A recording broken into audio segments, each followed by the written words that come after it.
I walk a straight line, shackled and chained. Oh, gruesome Gertie is calling my name. There is no mercy in this penitentiary. Just ask the Hill String Gang or Angola 3. I'm here for life, I'm here to die. Inside these walls, inside the wire. And when the wolf cries, I know it's over. Oh, bloody Angola. Oh, bloody Angola.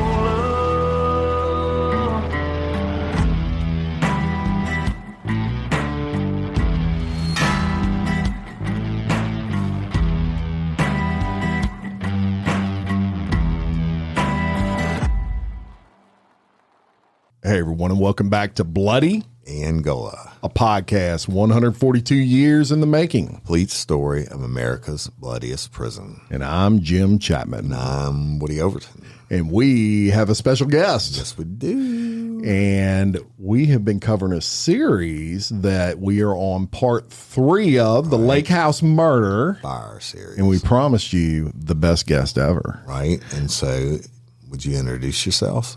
Absolutely. Introduce yourself. Yes. Christine Tillman, an attorney that works for Eric Gayward Injury Lawyers. Yep. And Shout out to E. shout out, Guarantee, yeah, by the Eric way. Gayward. The E Guarantee. That's right. Hey, where'd you go to law school? Southern University. Right. You know, my aunt was tenured there for 30-something years until she died. Really? Cynthia Piku. I've heard of PQ. Yeah. I have a lot of outlines for Everybody PQ. Everybody heard of her. She was my dad, who was also a lawyer, and my mom was the first woman inducted to LSU Law School. Everybody in my family was a lawyer except for me, six brothers and sisters. But my dad said Cynthia was the most genius legal mind he had ever seen. She could write backwards with 2 hands on the chalkboard and that kind of. But she was out there. Like if she would meet you, there's no social skills. She'd meet you and like if she thought you were fat, and she'd say, "I'm Cynthia, and you're fat." Oh my! But God rest her soul, she's my aunt. So. Yeah. And then my godmother, my mom's other sister, is Sidney Walker, the judge in East West Feliciana now. Yeah. Oh wow! So. You have a full family of attorneys, and that's what I was telling Jim the other day is I'm the only one in my family, but I had 3 brothers total in law enforcement at one time. 2 were currently still in law enforcement. Shout out to them. Yeah, and then my husband at one time was in corrections. Right, his daddy was a retired warden. Right. So a little different on the opposite end. Yeah. So. So mine is exact opposite. 1, 2, 3.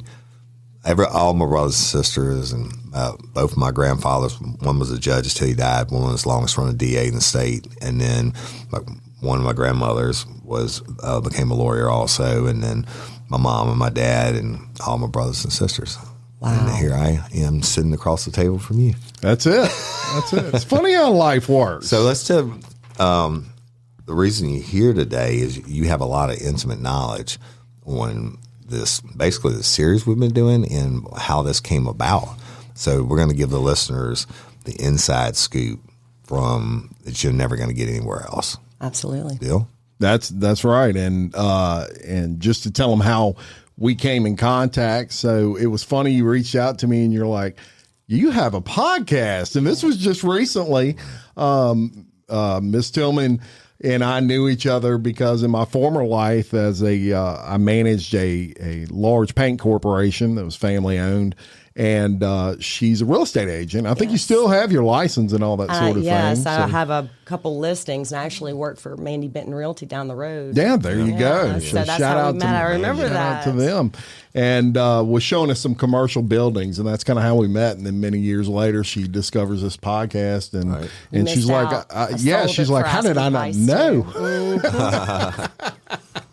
That's right.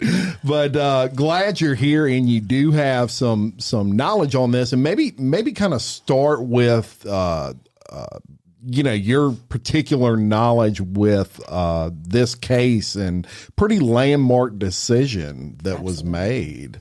It very, very interesting case. I was actually I was at the First Circuit at the time, working under Judge Terrio.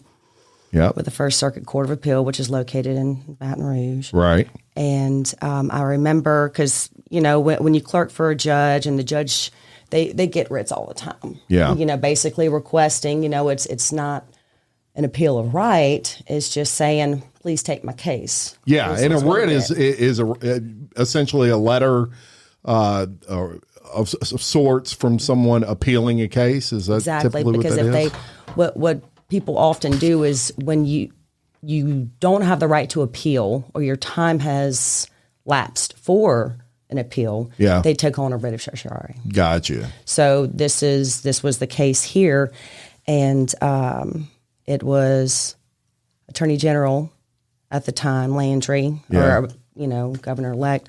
Yes. That had submitted Shout the out. writ, and now, there was a lot of discussion of which I can't disclose exactly, what took place in the background with all the judges and everything, but he had submitted a writ. Oh, it's just us talking here. Yeah, exactly. Nobody's going to hear this. A few 100,000 listeners. Yeah. But I remembered my first impression was when he originally submitted it was what happened that he wouldn't attach what he had needed to attach to the writ. And I read it and I said, wow.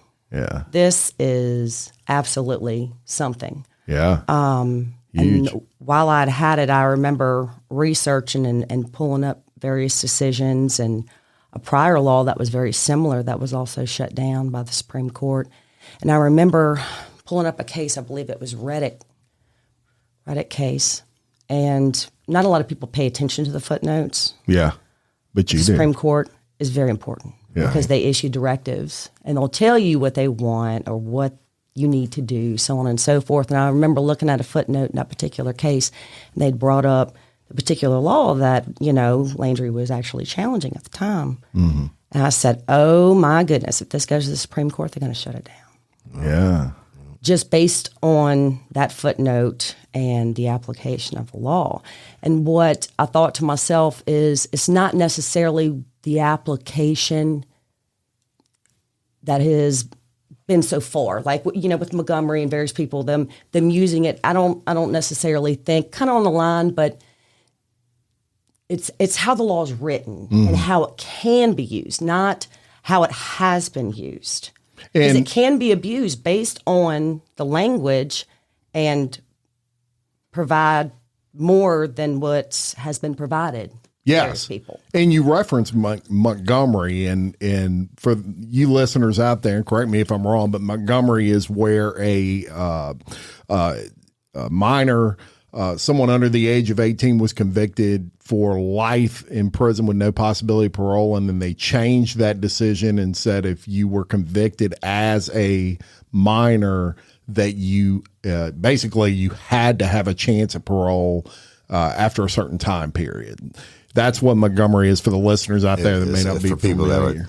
that were juveniles that were convicted of second-degree murder, sentenced to life without the possibility, and they came later on. They changed it where they had at least a shot. And for you listeners out there, we actually had the first guy that was released in Louisiana on the show. We sure did. Yeah. Wow. It was a very, very good episode, and the guy's doing good things now, with his release. But I'm sorry to interrupt. For the listeners, I just want them to understand when you say you're clerking, that doesn't mean you're a secretary. You're actually the clerks are really the ones that the judges don't have time to read all of the legalese and find the precedents and stuff. So you're actually doing the meat of the work, and you bring it to their attention and say, "Holy smokes, we got something." Exactly. Right? Yes. And that's how important with precedent. Anytime you're dealing with the law and especially appeals and things like that, you go back and you see how other judges have ruled. And that's why precedent is so important, because when you set a precedent, you're doing just that. You're basically saying, we ruled this certain way. And so attorneys will reference that to say, this is why we think this guy should go to jail or not go to jail, or, all kinds of legalese, the gamut of the law. So, well, I think also what is important is to know your judges. Yeah. And because a lot of them do set up a pattern in their rulings, and not just with the rulings, but also, personally their background. Yeah. Right. And what they've done in the past. I think that's very important too. Absolutely. And you'll see it even when they go to Congress. A lot of times you can watch congressional hearings, and if you're a nerd like me, you actually watch those, and they're entertaining to say the least. But you will see people going for judgeships, and even Supreme Court people nominated the Supreme Court, and they will grill them on rulings. Yeah. You ruled this way to try to, I guess, show if they're showing favoritism towards, if they're a Democrat and a lot of their policies are whatever. Judges are human beings too. I'm not going to say I never judge shop to get a warrant signed or whatever. who I could take it to and get it done. Yeah. Good point. Who might question it. So. Yeah. So you're doing that. You're digging through this. You find something and you're like, Yeah, and the first thing that came to my mind is Chief Justice Weimer. I thought to myself, just knowing his background, I believe he was a professor, instructor, I believe, for about 16 years. Yeah. An independent, seems fair, straight down the line, but he's all about the rules. Right. Yeah. He ate them up in his language from this is wrong, and it was wrong here. And he put significant details in there. Yeah. But that was one prediction I thought, when I saw everything, just thinking about the various justices that were there. Now, I wasn't aware that Hughes would have to recuse himself in that instant. I wasn't too familiar with the other judge that went in, but I remember you guys talking about him in part 2. Yeah. That sat in for Hughes after the recusal. So, right. And why did Hughes recuse himself? That I do not know why he recused himself, but I'm sure there are various reasons why judges do recuse themselves, so I can only assume there may have been a personal relationship or prior representation or, something along those lines. Maybe he's sentenced, could have been a relative to somebody, various reasons. Yeah, very good. And so when you recuse yourself, it just takes any look of impropriety out of the equation. At the end of the day, judges don't want their stuff reversed, right? And especially, somebody comes up and says, oh, well, you knew such and such and you have personal bias in this, et cetera, and get it reversed. Yeah. Right. Yeah. So what did you do? So I after researching the case, after he had submitted the first writ for review, missing the documentation, so on and so forth, that the second writ that he, submitted was untimely. But in the interim, any writ that you receive, you want to see both sides. Right. So you're digging through the record, you're doing your research, you're looking at prior decisions, you're trying to find any jurisprudence there, prior laws that were similar. So that's primarily what I did. And I wouldn't necessarily say issue reports, but type of a memorandum you get with the other clerks, you discuss everything. You get with the judges and you discuss everything. Right.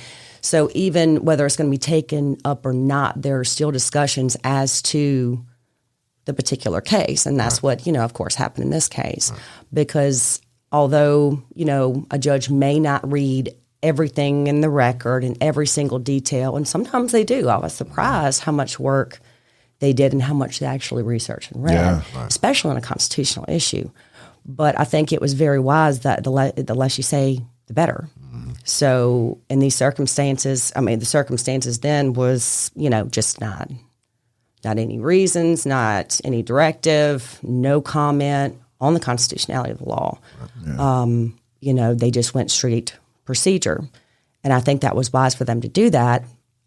For an appellate court to get overturned, they don't want to get overturned. Right, exactly. Yeah. At the end of the day, they don't want to be. They would rather just say, wants that loss. Yeah. Denied, I have, my reasons, let it go to the Supreme Court. Yeah.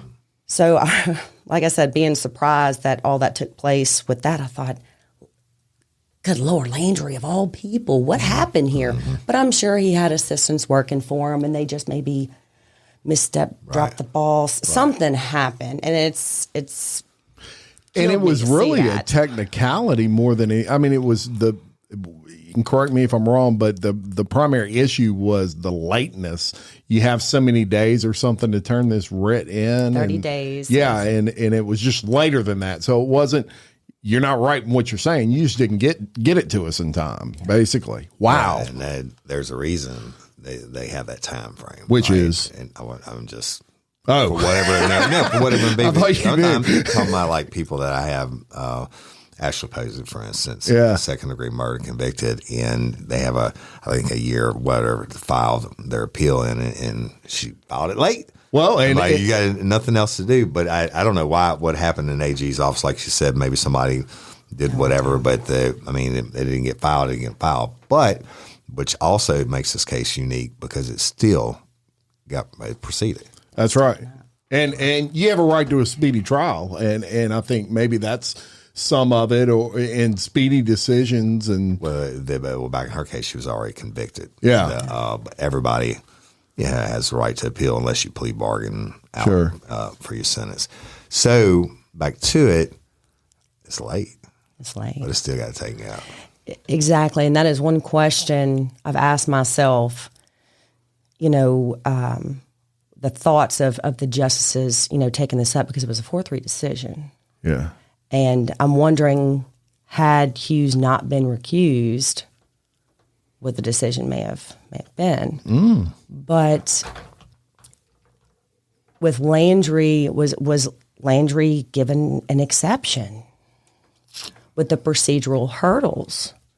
Somebody in a different seat, Joe Blow down the road, filing it untimely, would the Supreme Court have taken it up? The same leeway, if you will. Yeah. Hey, y'all, let me tell you about Gobble. All Gobble meal kits are pre-prepped. That means less work for you and less waste in your kitchen. Their meal kits include everything you need so you can save time at the store or just skip that trip entirely. I got the box in and I had 3 different meals. I had a Kung Pao chicken, crispy fish tacos, and a beef bourguignon, however you say it. But let me tell you about the classic beef bourguignon. Look, it came with beef pot roast and a beef broth concentrate, red wine demi-glaze, cremini mushrooms, cipollone onions, mashed potatoes, baby carrots, and rosemary thyme butter. It was so easy to make. Literally like 15 minutes it took Cindy. And let me tell you something. All the dishes were fire, but this thing was like a taste explosion in my mouth. It's just unreal. We've got to spend more time together and more time doing the things we love because everything came in this one single box right to my door. So see what a difference Gobble will make for your household. Right now, they're offering my listeners a fantastic limited time deal. You get $120 off across 4 boxes plus free shipping and free cookies. And let me tell you, those cookies, I ate one that was sin baked and it was delicious. Go to gobble.com/reallife. That's GOBBLE.com/real-life for $120 off your first 4 boxes. This offer is not available on the home site, so don't miss out. This is genius. It's taste explosions in your mouth like you never had. Hey ladies, are you feeling overwhelmed by hormonal changes? Well, you're definitely not alone. There are more than 1,000 hormone disruptors living in our environment right now. It's in your food, your water, the air you breathe, the clothes you wear, your skincare products. They all mess with your hormones. Then there's the natural hormone changes your body goes through, premenopause, menopause. And while it's a natural process, it doesn't mean you have to suffer through it. The good news is you don't have to suffer through it anymore because now you have Hormone Harmony, a formula made only with herbal ingredients that are shown to reduce hormonal symptoms in women of all ages. Hormone Harmony is not just a hormone support and supplement. It's become a phenomenon. Women can't stop talking about it on social media. A bottle of Hormone Harmony is sold every 24 seconds. And the biggest benefit? Well, my wife says it makes her feel like her own self again. And that's what women mention over and over in the reviews. And there are over 30,000 reviews for Hormone Harmony. And for a limited time, you can get 15% off your entire first order at happymammoth.com. Just use code RLRC at checkout. That's happymammoth.com and use code RLRC for 15% off today. That's happymammoth.com and use code RLRC. So I didn't see the language in the interest of justice, but they do have that right in the interest of justice to take it up despite the procedural hurdles. Yeah. So that was what I kind of settled with. Whether I agree with it or not, I'm kind of on the fence. Right. As to that. But that's ultimately that's their decision. Exactly. And they have to answer for it. Exactly. Right? So if I put myself in Landry's shoes, if I believe something was unconstitutional, I don't care if it's late or not, I'm going to file it. Absolutely. And so I do not blame him, and he did a great job, and it was written very well.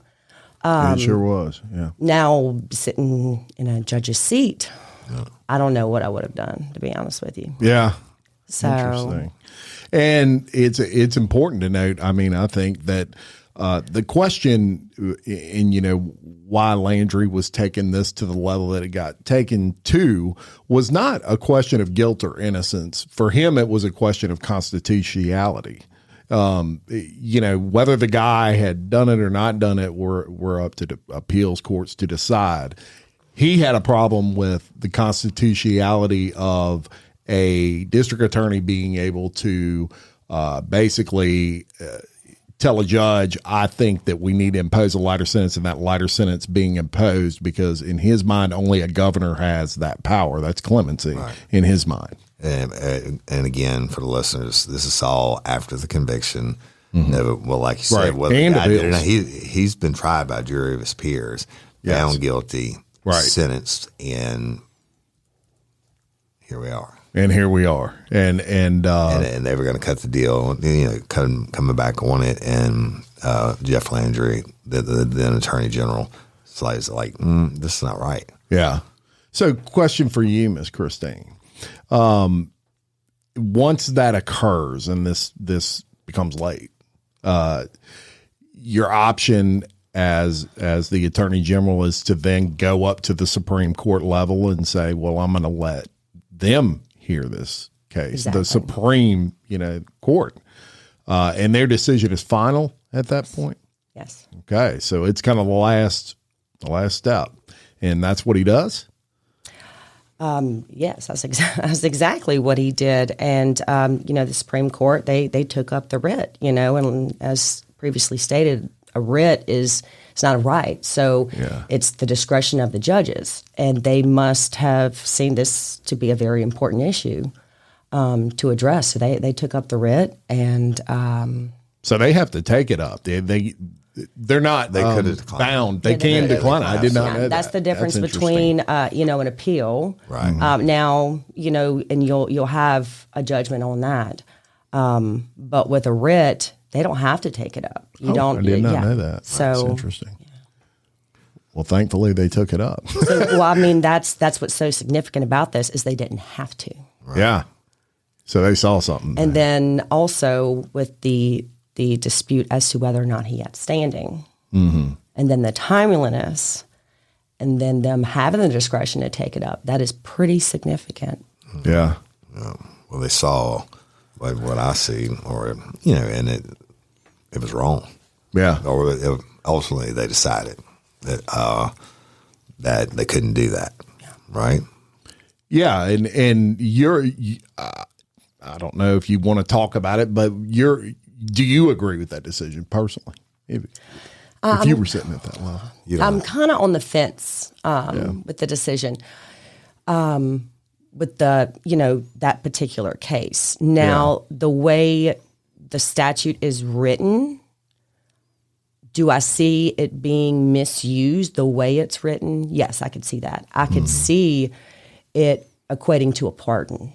Now, what was interesting with the Supreme Court's decision, there was a notation in the footnotes where this was not considered clemency or anything like that. It was considered a pardon, is what the Supreme Court had stated. Yeah. Because you're dropping one, Right. it's going away, Yeah. and then you're giving them something completely new. Right. Yeah. So they equate it to a pardon. Now, I'm not sure if I agree with that or not.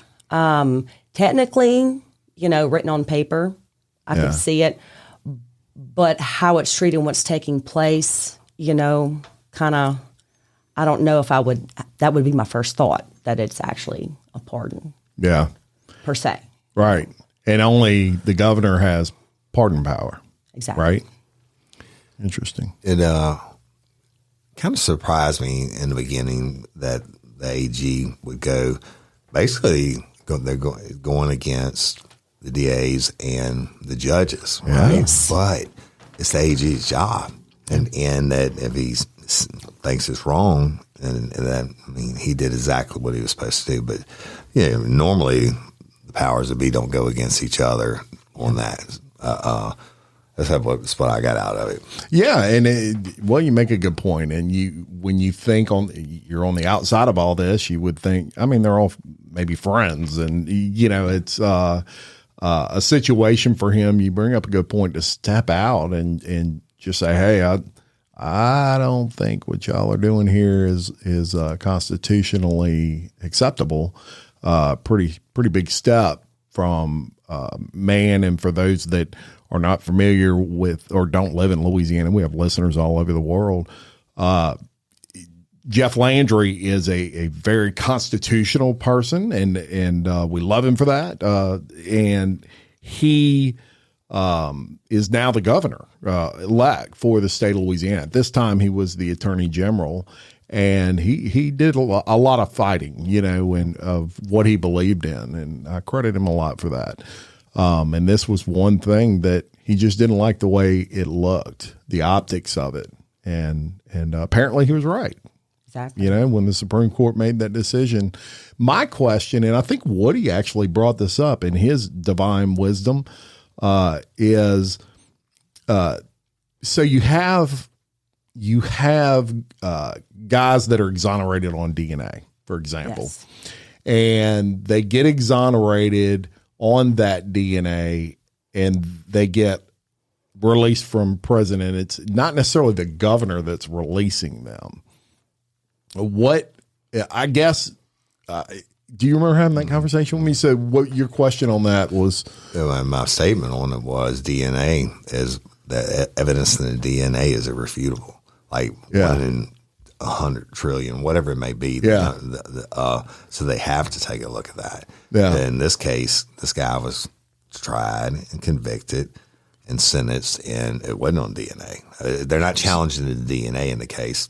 They're not challenging the Senate. They're not challenging the guilt or innocence. Just that sentence. and when it actually in the case when they come back years later, they just happen to have the brain, and they're saying it's MS, could be MS. That's why she tripped and fell. And I was like, the pathologist didn't see that in the beginning. The first thing they take out is the brain and look at it, and then even the defense pathologist didn't see it. But and then all these years later, some other doctor sees it, and that's not DNA exclusion. It's a hypothetical. Oh, she could have tripped and fell because of this. And then instead of going back and fighting it in court, reopening old wounds and whatever, they made the decision that, hey, you know what? Basically give them credit time for the serve, drop them from second degree to manslaughter or whatever it was, and let them out. Or give them the chance for the clemency hearing, what have you. And that's where the fight came in. I mean, to me, that's the difference. If it's DNA or it's something else, a video comes up, something that's irrefutable. This wasn't irrefutable. This is like kind of, I don't want to say that we're trying to just make it go away, but they didn't want to have that fight again. And he'd been down for however long. Yeah. So. See, what I find interesting, and I absolutely agree with you with DNA. And now for post-conviction relief, you actually have a 2-year time frame to actually go for it. But there are exceptions, and that includes the DNA But with just the brain, I don't think that would fall under that particular exception. But there was a note in one of the dissenting opinions, I forgot which, it may have been Justice. It doesn't matter. Yeah. But there was a good point there, and they were actually, it seemed to be directing Lee as to what to do because this has fallen through. There's something referred to as factual innocence. And it can be anywhere from DNA to testimony to, it's scientific, it's forensic, so on and so forth. That's one of the exceptions to the 2 years. And I noticed in the dissent they had brought that up saying, hey, even though we're taking this law away, you have to fall under this particular statute for these exceptions, one of which is this. Right. And it has to be clear and convincing, presented, you have the brain, and then they discuss the white plaques, so on and so forth. It was almost as if knowing he's going to read it to assist, hey, you can do this, This isn't the end of the world. Right. You have time to present your case. And again, they missed it. Both sides missed it in the beginning, whatever. And now I agree with you on, I don't want anybody innocent sitting in prison, but they come back to look at it. That's where I think they came to the agreement. The DA was like, you know what, this could be plausible. So let's just, he's been down for 28 years or however long he was down. It was about that long. Instead of doing this over again, that's a significant amount of time. Let's do this, and which ended up being in violation. Well, and we brought up the brain, and here's the question. I look, my wife asked me this question. I'm like, I don't know, but why did they keep the brain? I can never really find the answer to that question. I'm gonna tell you, and you can correct me on or say whatever you want to say when I get done. The deal is every autopsy I've ever been to, they wring your face out, pull it over, pop your skull first, take the brain out, they weigh it, and every significant organ, if there's even a question, they make sure it's not diseased. An autopsy is a process of elimination, right? And so like an investigation. Well, you're right. And then, obviously, if you get down and you have a gunshot wound, and then they'll trace or whatever. Sure. But when they take the brain out, they're going to weigh it. If they don't find any abnormalities, and even sometimes if they think there might be something that gets tied to it, they'll just take a slice of it and preserve that slice. I found it so strange in this case that they had the brain after all these years. And I'm like, what's the chain of custody on that? Who's to say it wasn't some grandma's brain that got swapped over or what? Obviously they must have had it locked down somewhere. Chain of custody. Well, it really is and I could never find it. My wife asked me that question, and she's like, if that's my relative, I want to bury them with their brain. Yeah. That's just her. But the organs, believe it or not, and they put them in a bag, put them inside a thing, and sew it up. I don't know how that brain got kept, unless they maybe this person was an organ donor or something, and they were going to save it for testing. I don't know. Do you have any thoughts on that? To be honest with you, I have no idea. When I found out the brain was preserved in formaldehyde, I'm thinking to myself, the whole brain? Yeah, right. Slides. Slides are the most I've ever seen. Unless the brain was part of like subdural hematomas, whatever, but unless it was part of the cause of what they're saying the homicide was for. And I still can't imagine keeping it for 28 plus years or however long it was. I was like, that blew my mind because I cannot. So if anybody's out there listening that knows the answer, please tell us. They're paying, as taxpayers, we're paying rent for that brain to sit in a closet somewhere for all those years. Well, and that was a big basis of them trying to get a new trial, or a big basis of convincing the district attorney to go to a judge and say, hey, we need to knock this sentence down, is because they said that she, Miss Audra Bland, had MS that she was unaware of, and that would explain her falling very easily. And hindsight's 20/20. After all these years, these other pathologists missed it, including the defense pathologists. They missed it in the beginning. How does someone see the plaque and all this when, that should have been something from my point. How did two people miss it? Already? Yeah, and on opposing sides, right? And they both missed it, and all these years later. But back to it, I think again, and I'm not throwing shade on the DA or anybody else. When again, had I been in this position after all these years, I'm be like, oh shit, this might go up, and they might say retried, and I'm going to have to do this and spend all this money, and this guy's been down. Give him his out, right? Or knock it down. But where they got screwed is coming back, and the DA's like, I don't want this to go back up, and they have to spend all these resources when this guy's been down for a long time. Now, I don't know about her family or anything else or living victims, but a lot of times what happen in cases, people especially on appeal and stuff like that, or parole hearings and things like that, if the victim's family doesn't show up or stuff, if there's no one to call us an ape, an acute political emergency is what we used to call it, or raise a stink, then they'll just be like, you know what, it's pretty reasonable. He's been down. It's not reasonable to me as an old homicide detective. Sure. I believe you kill somebody and you get sentenced to life, you die in prison. But the DA's like, I don't really want to spend my time and resources. I got other shit to do. Yeah. And pass it on. Yeah.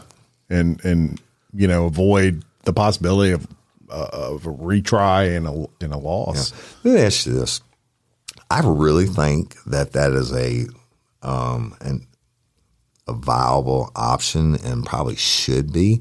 I don't think the DA is none of the DAs, and I've worked with most of them.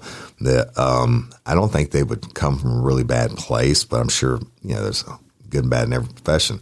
I think that should almost be a tool that maybe they should look at changing the rule on, where on something like that, when new evidence comes forward, the DA. This DA didn't live this case, but his office lived the case. They have the case files, and the detectives probably were dead. It might have been a lot of different things. The DA's like, I can't get the witnesses. There's no family left. The detectives are dead. Whatever. I don't want to have to fight this fight. But I could see in other cases, whether it's DNA or whatever, eyewitness testimony, whatever comes back bad, if they have that discretion and go to the judge and the judge agrees with it, I almost think they should be able to do that. Yeah. But I understand the Constitution is what it is. The law is what it is. So I do not disagree with Jeff Landry at all. That's right. But every rule that's been in any policy and procedure manual that's ever been written is because somebody screwed something up. Yeah. To comment on what you just stated, I can see where you're coming from, and I do agree. I think where there may be an issue is this what is individualized as opposed to just a general set rule. Right. So under Article 930.3, there's all of the reasons delineated there as to post-conviction relief and how it can be granted, including the DNA and the factual innocence or what have you. But under the law at issue, it basically says, okay, one person, we all come together, we're going to discuss this, and then we're going to reach an agreement. Right. So I think that might have been an issue with it and how it was written and maybe providing too much discretion. Yeah. And and the reason why I state that is not to say I believe that. That was another comment I'd seen in a different opinion as to it being individualized as opposed to the legislature creating an additional ground that says if you have no family, if you have this, if you have this, and then it applies to everybody. Right. Yeah. As opposed to this one person. I'm going to go back on that. Good point. Two things on what you said. I agree. If they go back and they change it, it needs to apply to everyone, right? And not just in an individual case. Everyone should have that option. Now, is that going to screw up the legal system more and make things drag out and appeals, whatever it may be? And I'm not saying that, I love both sides of it kind of because, I don't believe anyone innocent should sit inside. And a lot of times people will have stuff come forward, past states, and I don't know the legalese, and they're just screwed. It's outside the time frames and whatever. And I'm like, holy smokes, this. But I don't know. I don't know what the answer is. Yeah, it's. I pray. I stay awake a lot. Not awake, but it bothers me sometimes. And that late at night when I'm thinking about it, and I just pray when I read about some of these cases that I never put anybody in Angola for the rest of their life. And then that I got it wrong. Right. Yeah, so, well, your intention was always. Right. But it doesn't mean that, the worst testimony in the world is eyewitness testimony, right? And stuff like that. But I don't know. I don't know what the answer is. Well, and you do personal injury, and in your profession, he just brought up eyewitness testimony, and that's something in a wreck, and you have people see that wreck. It's not very, eyewitness testimony is not very reliable because, in a lot of different levels, not only from, murder and major criminal issues, but even from something as not as simple as a wreck, because some are absolutely horrible, but something like a wreck where you're gathering witnesses and you got two people that were in the same place at the same time and saw two different things, right? Let's touch on it real quick.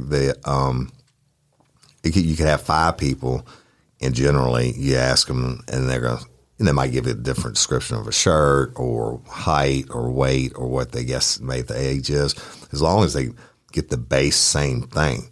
Yeah. Now, some eyewitnesses just lie. Yeah, for whatever reason and stuff like that, and that's when that's found out is where the real issue comes in. And you almost never, you could put all of us in a room and a gunman comes in and does whatever and starts capping off rounds and leaves. We're almost never going to give the same description. Yeah, right? But we could all agree to the base of it. But even on personal injury cases, certainly there's a reason some people are going to lie on both sides, but that's just the nature of the world. Hey, y'all, changing my wardrobe from summer to fall, it's never easy. Luckily, Quince offers timeless and high-quality items I adore, ensuring my wardrobe stays fresh and I don't blow my budget. And there's nothing easier than going to Quince and choosing these high-quality items, like cashmere sweaters from $50, pants for every occasion, washable silk tops, and so much more. The best part? All Quince items are priced 50 to 80% less than similar brands. By partnering directly with top factories, Quince cuts out the cost of the middleman and passes the savings on to us. And Quince only works with factories that use safe, ethical, and responsible manufacturing practices and premium fabrics and finishes, and I love that. I got the stainless steel Link Apple Watch band for $59.90. It's heavy duty, it's awesome, and it's like $100 less than I could find anywhere else. And I also got a 100% organic cotton fisherman quarter zip up sweater. The color is alabaster. Man, I can't wait to wear that this fall. And Cindy got the Mongolian cashmere boat neck sweater in heather gray. And I'm telling you, these are classic pieces at a fraction of the price. Make switching seasons a breeze with Quince's high-quality closet essentials. Go to quince.com/RLRC for free shipping on your order and 365-day returns. That's QUINCE.com/RLRC to get free shipping and 365-day returns. Quince.com/RLRC. You'll thank me later. Spark something uncommon this holiday with just the right gift from Uncommon Goods. The busy holiday season is here, and Uncommon Goods makes it less stressful with incredible hand-picked gifts for everyone on your list, all in one spot. Gifts that spark joy, wonder, delight, and that's exactly what I wanted feeling. Hey, y'all, I ordered a super cool piece. It's a candle with a sculpture of LSU's Tiger Stadium on top of it. And each officially licensed laser cut wooden replica features up to 4 layers of detail, creating a bird's eye view of a specific football field, seating section, and more. And every label includes your stadium's name, the team's logo, and school location. And it has a coconut, soy, vegan wax infused with sandalwood smell that creates tailgates and touchdown scent profile, reminiscent of game day. It's invigorating like fresh cut grass and nostalgic like smoke from a pre-game grill. in calming like the crisp autumn air of a new semester on campus. Y'all, I love it. I have it at the base of my TV, and I'm ready to watch the Tigers play on Saturday night, right? Uncommon Goods. Look, when you shop at Uncommon Goods, you're supporting artists and small independent businesses. And many of their handcrafted products are made in small batches. So shop now before they sell out this holiday season. Uncommon Goods looks for products that are high quality, unique, and often handmade or made in the U.S. They have the most meaningful, out of the ordinary gifts anywhere. They even have gifts you can personalize. From holiday hosts and hostess gift to the coolest finds for kids, to hits for everyone from the book lovers to diehard sports fans. Uncommon Goods has something for everyone, not the same old selections you can just find anywhere. And with every purchase you make at Uncommon Goods, they give $1 to a nonprofit partner of your choice. They've donated more than $3 million to date. So to get 15% off your next gift, go to uncommongoods.com/RLRC. That's uncommongoods.com/RLRC for 15% off. Don't miss out on this limited time offer. Uncommon Goods, we're all out of the ordinary. Yeah. Yeah. But a major decision nonetheless, and historic. And you were the one that she texted me, and she says, "I can't believe that y'all haven't covered this yet." No, I was like, am I crazy? And I went back through, and I'm looking. I said, "There's no way they missed this in September. There's no way." Well, and the huge value to we love it and encourage all of the listeners to reach out if you have something you'd like us to talk about, because this is one. It became a 3-part series. Had you not reached out, it may have slipped through the cracks for who knows how long before we picked it up and caught it. Oh, I'm telling you, we would have never picked it up. Yeah. Yeah. Well, we may have found it at one point. Data don't play. Pretty cool. That's right. Yeah. Data don't play and data doesn't lie, right? That's right. That's right. So, ultimately, this is, I'd say to sum it up, but you brought it to the forefront, and they ran with it, and it was 4-3 decision. 4-3. And see, I really am torn on it, reading through the record, and I'm kind of happy that they preserved the brand, because you don't want somebody innocent Right. staying in it. No, absolutely not. Nobody wants that. So I would like to see, something come of this, because after reading through the record, I was dumbfounded that it was at a hearing for a joint motion wherein the husband actually stated that Bland was prone to fall and suffered with dizziness. And I'm like, why didn't Which the defense, they're trying to get that out in the attribute to the beginning? EMS. Why didn't the defense get that out in the beginning? And why didn't their pathologist look at the brain then? Oh, holy shit, if she's prone to falling, it could be EMS or I'd like whatever. to see it go back to trial. Yeah. Well, again, That's what but I'd like to see. then back to the DA side on the cases like that, and they're like, you know what? Maybe these witnesses aren't live. Maybe this wasn't preserved. Maybe whatever. And then I got to explain why our pathologist didn't pick this up in the beginning and what have you. Yeah. What was interesting, I forgot what expert it was, but it was the one that actually discovered the white plaque or what have you on the brain, saying it was indicative of the multiple sclerosis. Right. Well, the coroner, as well as another expert, couldn't disagree. Right. But after, Googling, because I'm not a doctor, Googling a little bit, there are other causes for that. So I would actually like to see the brain tested. Right.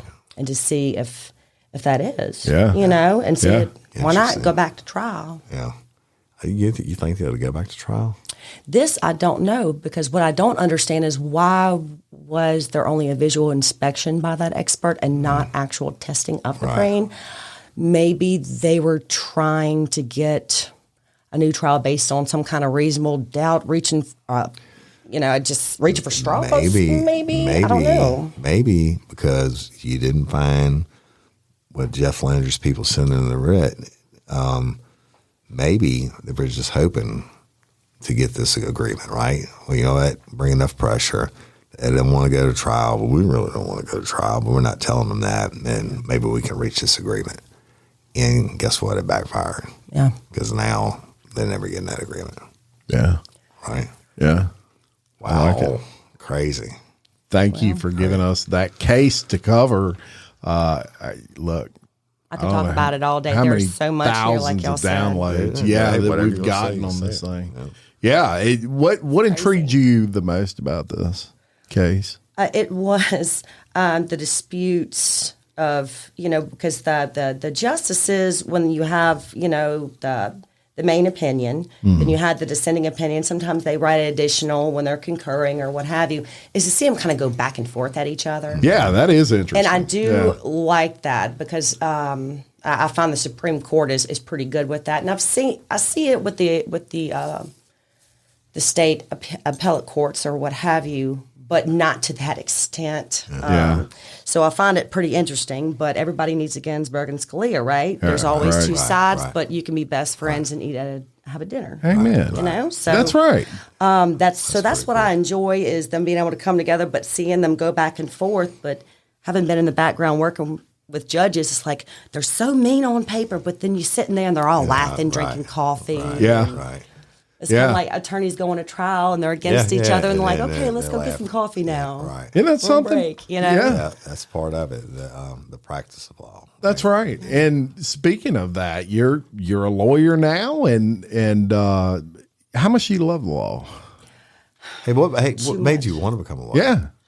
Yeah. If it's too personal, you don't have to answer. Oh, no, not too personal.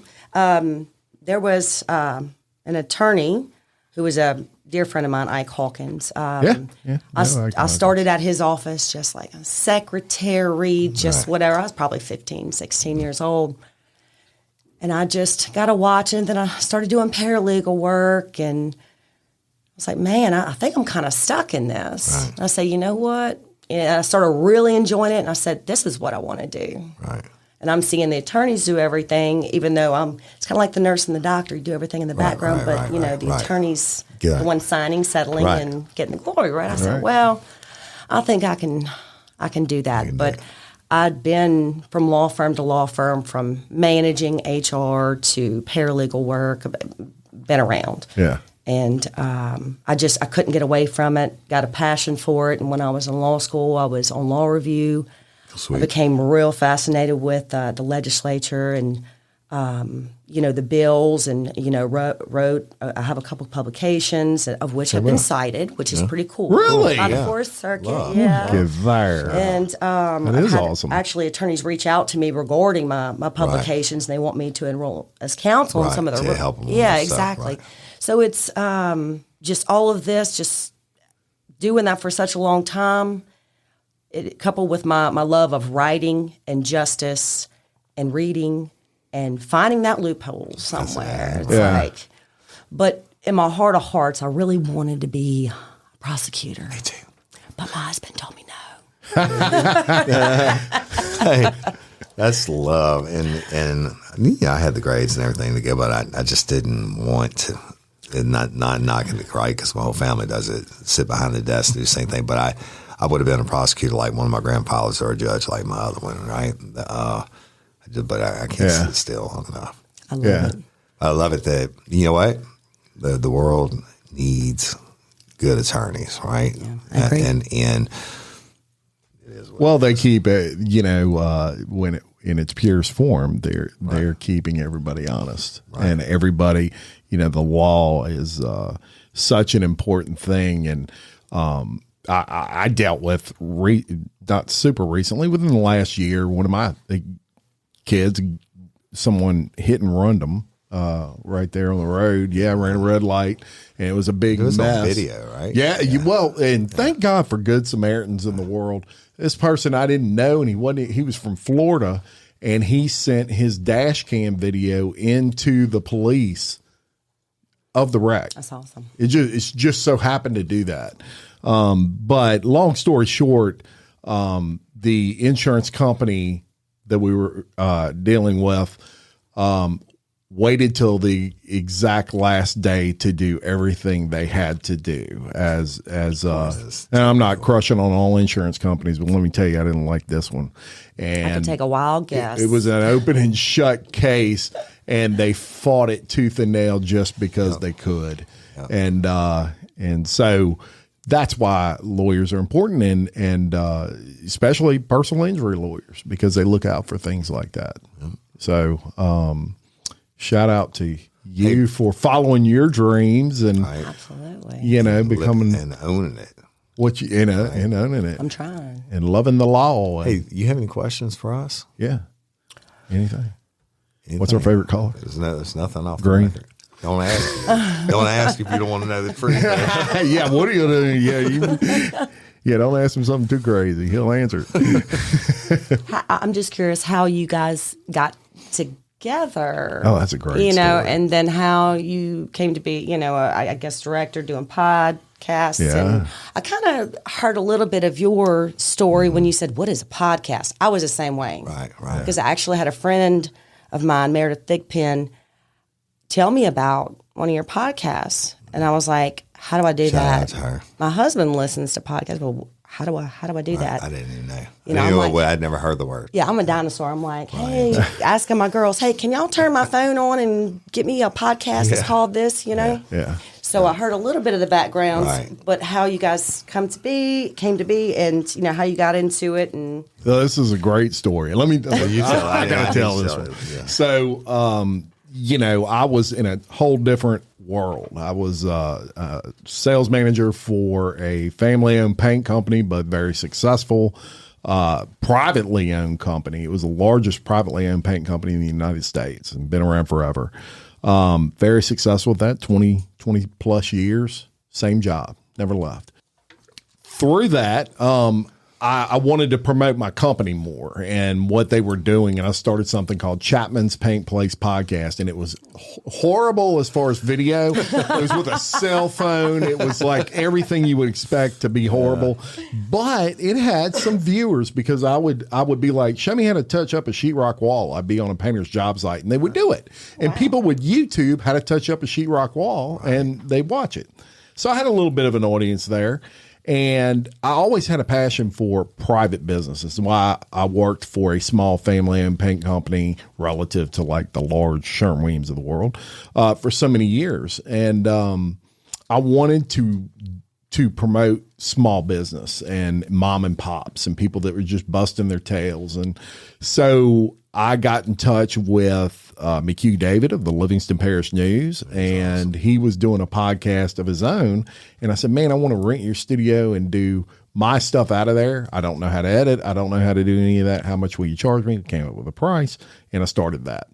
Through that, the guy sitting to my left was the world's greatest podcaster, and he was bigger than life. By accident, total accident. But he's, Woody Overton, and this is 2019, and he is on absolute fire. He's everywhere, number one podcast in the world. And I was a fan, right? So I loved his shit, and I would listen to it all the time. And I said, I wonder if I texted him on Facebook and told him to come on Local Leaders if he would do it. Now, I'm totally thinking, there's no way this guy's going to do this. But I sent a text, and I still have it. It was like War and Peace, girl. This thing was 9 pages long. Impressive, yeah. Please, I'm like embellishing how successful I am at the podcast. I'm like, we record at the Livingston Parish News. We need to print that up one day and put it hanging on the wall in the studio. Definitely. I'm going to do that. For sure. So I go through this whole begging thing, and I swear the next text I get back is about 5 minutes later. It took him that long to read it.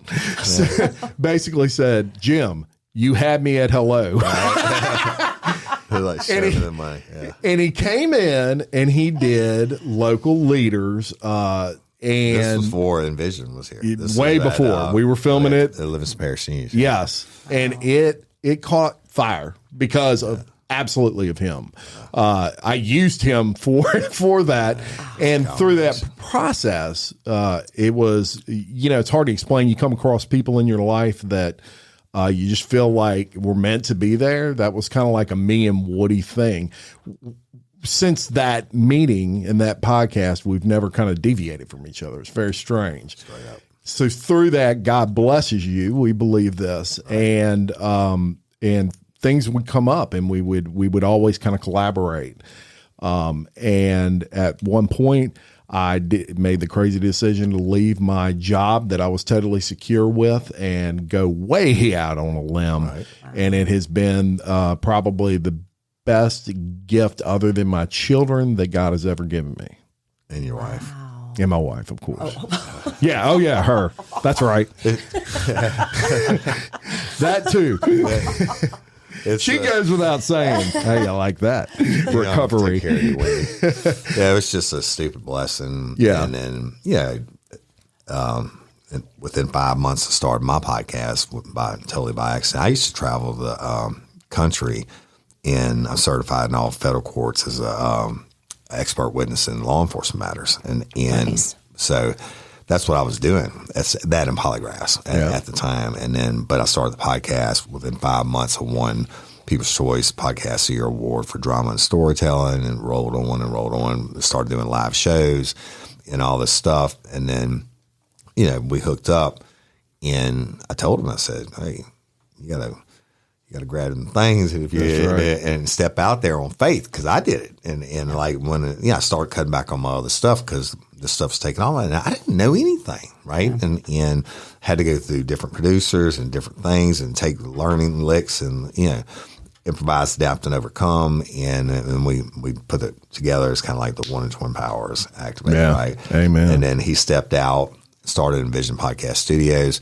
brought everything over to him, and then we did, obviously, we wanted to do something together. And we both love the history, and we both love Mafia too. Oh yeah. And so we were going to start Mafia, but I have a mad love for Angola, and the history, and just putting together, and everything else is rolling. Yeah. One day we sat down, and we just said we're gonna do a podcast on Angola, and fire. And meanwhile, he's producing, my other stuff, and people were basically lining up the door. He opened Envision on faith, and people are like showing up. Hey, I want to start a podcast. So, he provides everything, the editing. He's like me, always trying to get better at what he does, and he's the best I've ever had as far as producer and everything else. And that's not ass kissing, it's true. But the we put it together. Envision now is, has more successful shows than anybody else that I know. Yeah. It's certainly in Louisiana. And 100%. We keep rolling with it, and we have more stuff lined up. Yeah. That's coming. And look for Law with Christine Tillman coming soon. Yes, Swim is definitely going to not be for the faint hearts. Yeah, you ain't want to listen to that one. But you are going to want to listen to it. You ain't going to believe it when you listen to it. You have a couple of drinks. Yeah. We thank you so much for coming on. Hey, you know what? you so much You're for having awesome. me. But I got to give a shout out to the man in the room, not Jim Chapman. What's your husband's name? Yes. Andrew Tillman. Andrew, shout out, bro, for bringing her in this morning. I call him Popeye because he's got the biggest forearms. Oh, he's a big dude. Yeah. I ain't arm wrestling him anytime soon. I'm not trying to fight him and get my technique right hey, first. And by the way, shout out to LP because they actually live here in the LP. That's right, not far from me, and actually on the same street that I used to live on. So we love LP around here. You are a sweetheart, and we give a shout out to Eric. That's right. Right, tell him. Woody Overton said hello, and we'd love to talk to him sometime. Yeah, soon, right? we'd love to. And, that's right. But you've been amazing. Thank you so much. Well, thank you, and thank you for bringing attention on the You have anything text. you want to add or take away? Gator don't play. Gator don't play. I like it. Love it. There you go. Make it rain. All right. Love it. Until next time, I'm Jim Chapman. And I'm Woody Overton. Your host of Bloody Angola, a podcast 142 years in the making. Complete story of America's bloodiest prison. Peace. Good one.